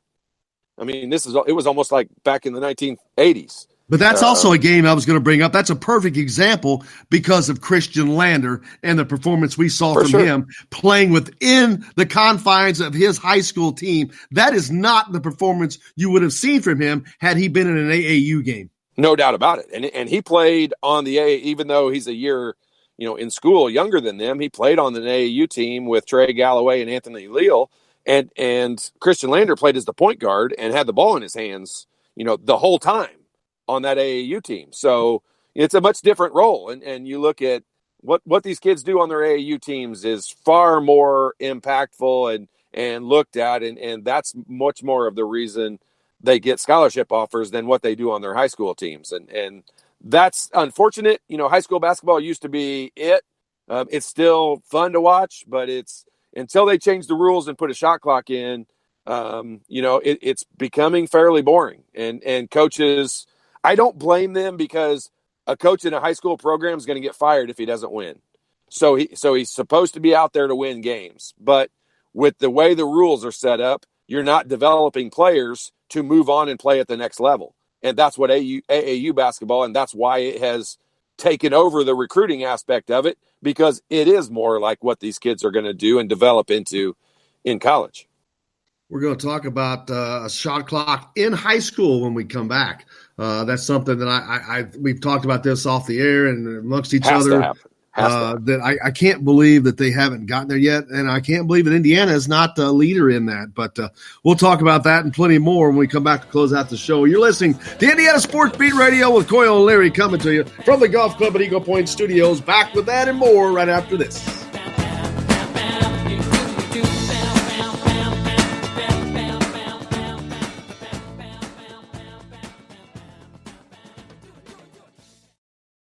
Hello, everybody. Jim Coyle from Indiana Sports Beat. When I'm not covering the Hoosiers, you can find me at Bubba's 33 in Clarksville, located on the northeast corner of I-65 at Veterans Parkway. Bubba's 33 has hand-tossed pizzas, bold burgers, and ice-cold beer from a select list of local craft brewers. An incredible food selection, all made fresh daily. Whether you're meeting the team for that post-win meal in the family dining area or meeting friends for happy hour to watch the game on one of Bubba's 50 TVs. Bubba's 33 in Clarksville. Pizza, burgers, beer. We all want a winning smile for those championship photos, and that's exactly what you will get at Reynolds Family Dentistry in Sellersburg. Reynolds Family Dentistry has been serving the dental needs of Hoosier families for over 30 years. Let Doctors Roger and Jay Reynolds take care of your family. Just off of I-65 at 809 South Indiana Avenue in Sellersburg. Call 812-246-3368. That's Reynolds Family Dentistry, 812-246-3368.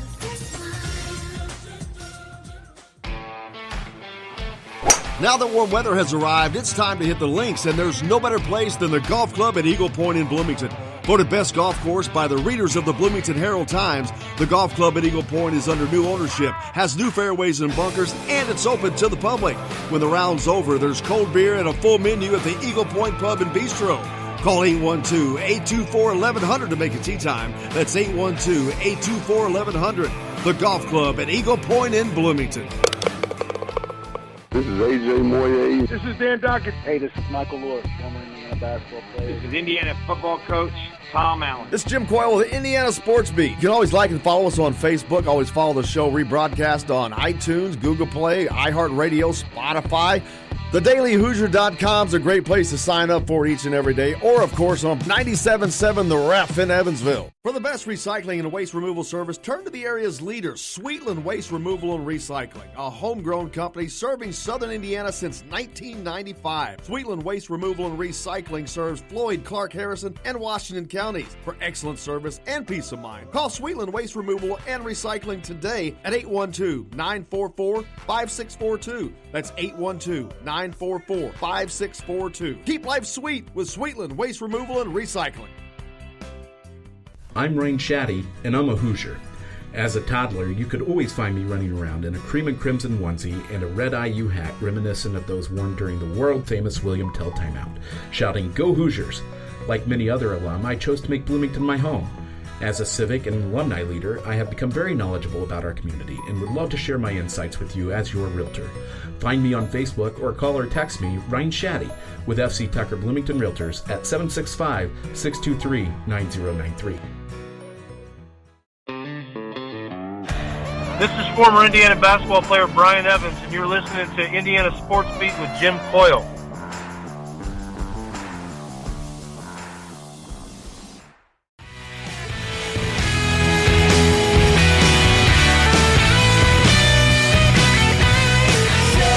Welcome back to the Golf Club at Eagle Point Studios. You're listening to Coyle Larry on Indiana Sports Beat.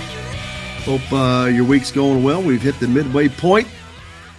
On the backside, sliding down now, heading towards Saturday. Indiana taking on Notre Dame in the Crossroads Classic. Bankers Life Fieldhouse in Indianapolis will be there. And, of course, after the game with Todd Leary, coming to you from the Tap in Indianapolis, 306 North Delaware on Mass Ave. So come join us. We'll have fun. Looking forward to that, man. Looking forward to being back in the Bankers Life Fieldhouse. Always fun to be up there. Todd, good arena. He's muted. I'm sorry.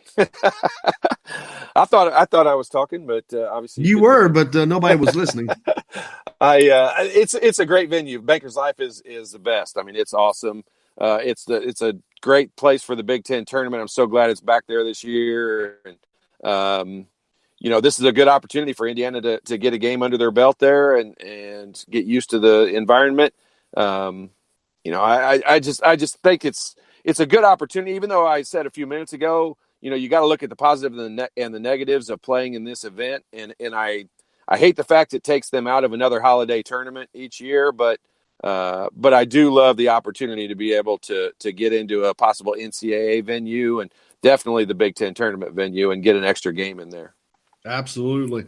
In the last segment when we left, we were talking about high school basketball in Indiana and the use of a shot clock. And I talked about this with you many times. There are just games I'm like, gee whiz, they'll score 4 points in a damn quarter. And it's just maddening. I mean, and we're not talking about because they're going 2 for 20. It's that slowdown. I don't think that I'm like, maybe if you've got a team that you're just overmatched, I understand you're trying to pull up some strategy because you probably don't have an opportunity to beat them heads up from a talent standpoint. But there's a reason they put the shot clock into college basketball. There's a reason it's in pro basketball. There's a reason that it's there and has been successful. And the players adapt to it. It's not going to hurt. Right. I think it will only help high school basketball. You will adapt to it. And because most teams probably aren't that far off of a possession where they would be within the shot clock, but some aren't, and they would take change, but tough. That's what life's about. Well, and it would take it takes some of the coaching aspect away from the game, which is I'm saying that as a positive. I mean, coaches can play too big a factor. Their systems can play too big a factor in these programs, and it really. It doesn't help the development of the kids having an opportunity to play, at another level and play at the next level. Every other level has a shot clock. And so, this is preparatory basketball for them to get to that level.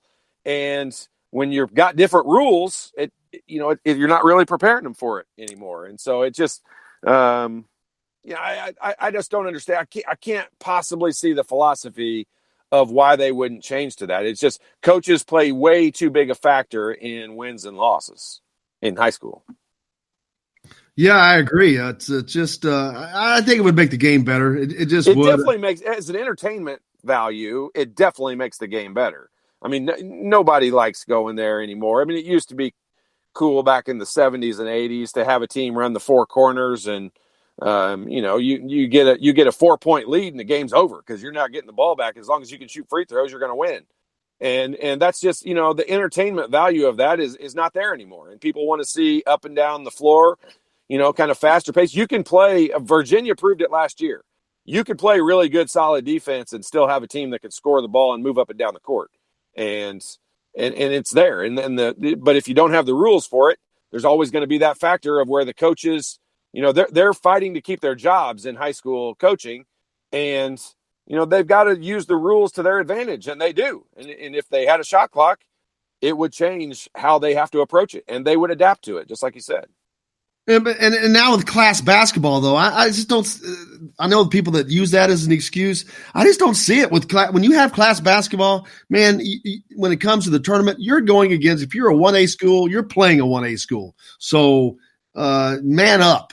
I don't see how the shot clock could factor into, class basketball in being a negative. I mean, everybody's playing the same rules. So no, what I'm saying is it that furthers along why there should be a shot clock, because you're playing equal. So it's not like you're got to play against a 4A school to where you have to resort to some trickery with stall ball or four quarters and that kind of stuff. It really comes down to preparing the kids to play at the next level. And I've always kind of thought that's what, when my high school coach always talked about, you're not going to be able to play college unless you can do this.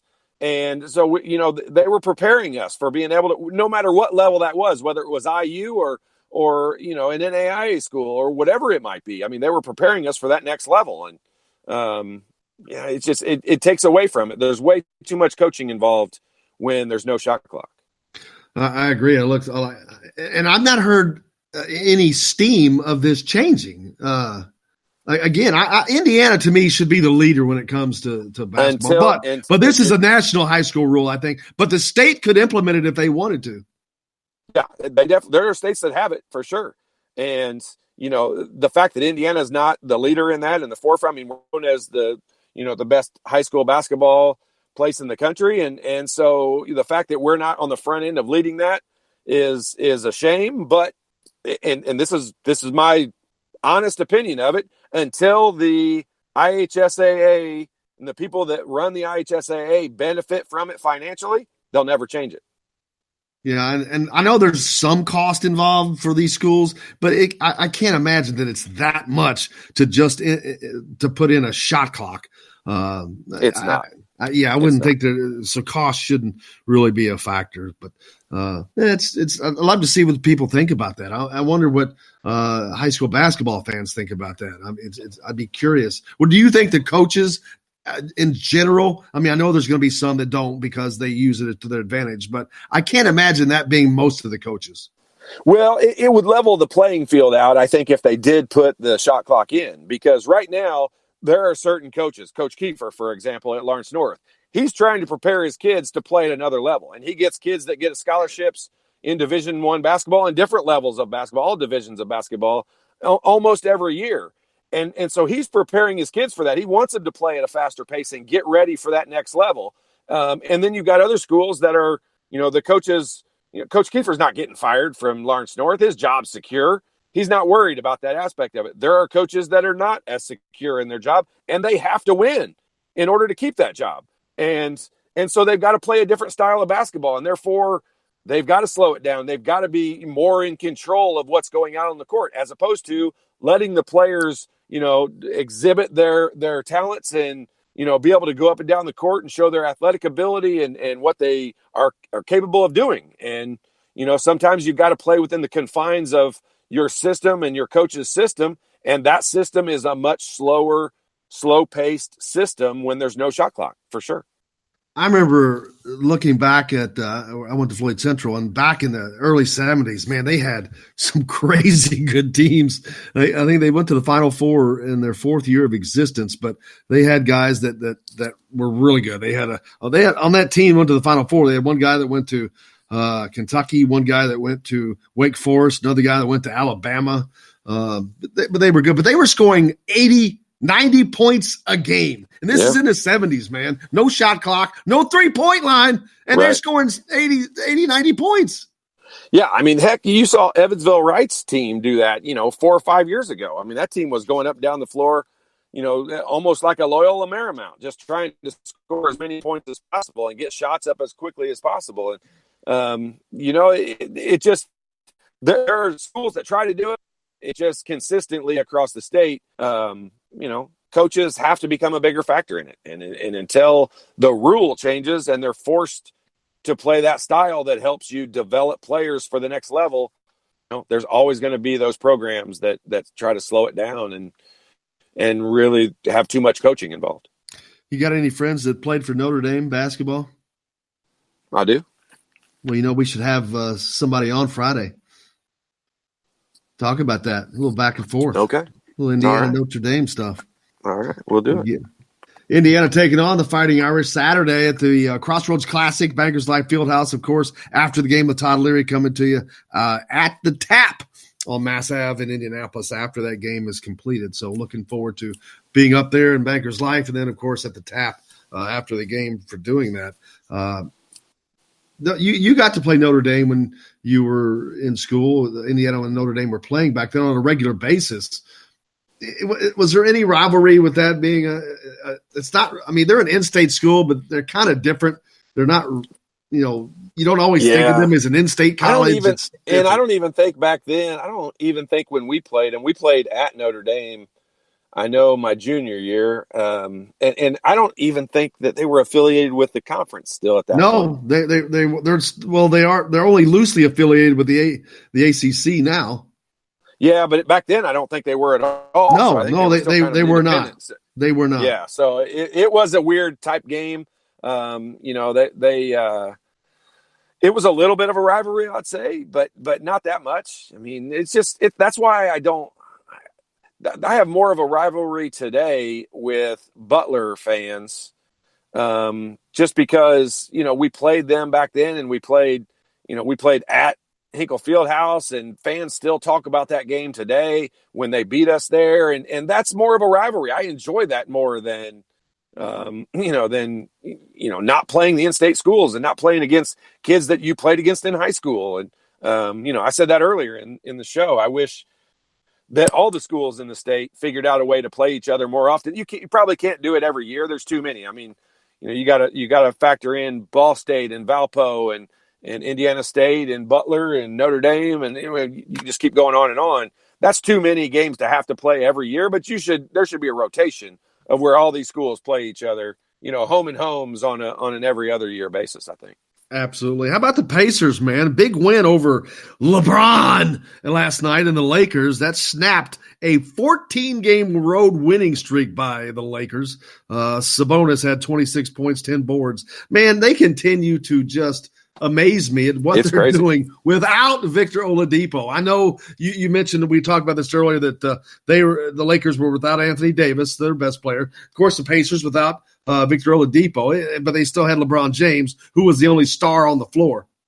Yeah, I mean, it's the Pacers, what they're able to do without Victor. It's it's a credit to the whole organization and coaching staff especially, but the players as well, and that everybody's stepping up. And you say that all the time, and it kind of almost becomes a cliche statement in that when you get an injury, everybody deals with injuries. Somebody's got to step up. And the Pacers are doing it at the highest level, and it's impressive. It's fun to watch. I mean, they're a little different type NBA team, I think. I mean, they seem to be less selfish than the average NBA team, and that goes all the way up to Victor Oladipo. I mean, he's as unselfish a superstar as I think we'll ever find. It's fun watching him on the sideline. He must be on a water regimen because he had a jug of water all night long. They're showing him. He's got this half-drunk jug of water that he's at one moment he's cradling it like a baby.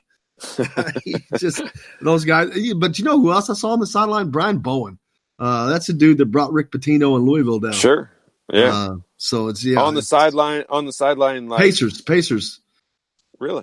He was not dressed, but I think he's on that team. I think you couldn't remember if I asked you or who it was I asked not that long ago of whatever came of that kid. I couldn't remember what happened to him. I forgot that he was on the Pacers roster, but I didn't know he was for sure. He is, man. Well, it's been another great one, another fun show. Look forward to doing it again tomorrow and Friday, of course, as we head closer and closer to the Crossroads Classic this Saturday. Not a ton going on this week with finals. It's kind of a dead week, but I'll be out at the football facilities here today as we'll be talking to the coaches. Coach Tom Allen, today is National Signing Day in college football, so we'll have a lot of that tomorrow.